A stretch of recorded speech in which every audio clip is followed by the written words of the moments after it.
Hey fellas, if you're watching this, it's 4 days to release the Crown Tundra. So here we go with Pokemon Sun and Moon vlog on episode 38. Mimikyu Unmasked means so Ash and the others are back from their trip on Akala Island, where Ash is practicing with his new Dusk Lycanroc. Sorry, really excited about Crown Tundra. So I definitely am eager to see how that is handled. On top of this, Team Rocket is surprised that the new Pokemon to try and steal his Pikachu.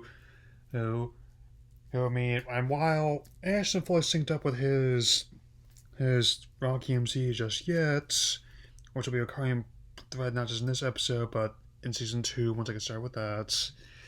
It turns out, not only does Kiawe's Infinite Overdrive blow them and send them blasting off and rescue Pikachu.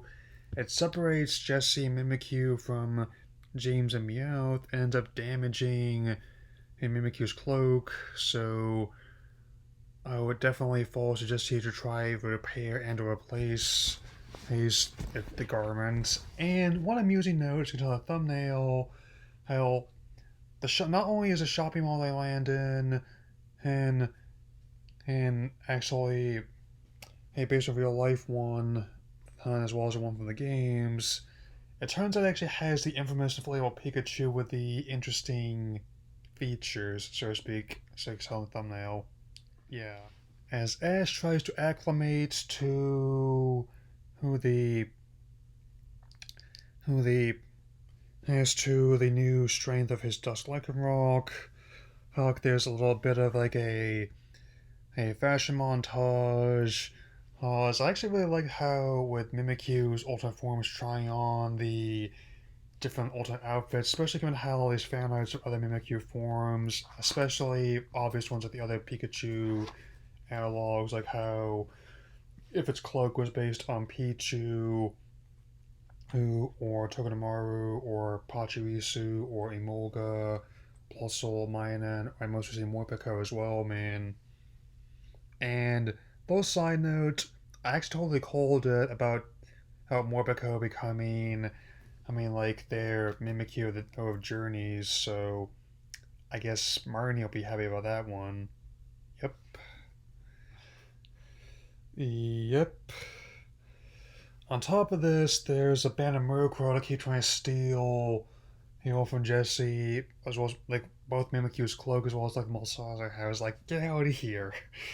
Stinking Murkrow. Why don't you go star in some off-delayed reboot? Yeah.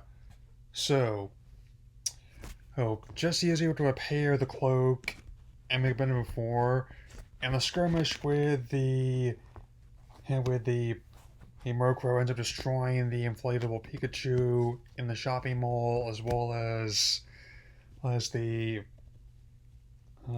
as tip off James Meow to their location, and yeah, even to make sure to stand back from the Continental Crush when they regroup. But it's a good thing because nowadays T posing is not just for dominance; it's also for safety, like 6 feet apart, man. And after Ash manages to get a hang of the Continental Crush, sends them blasting off. We close in a little bit on of say with Beware nursemaiding them again. I actually really like that aspect of the characters, so I think I better start wrapping this up.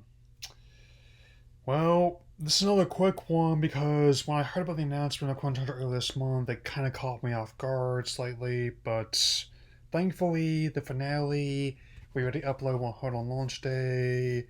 Hey, so definitely making sure of that.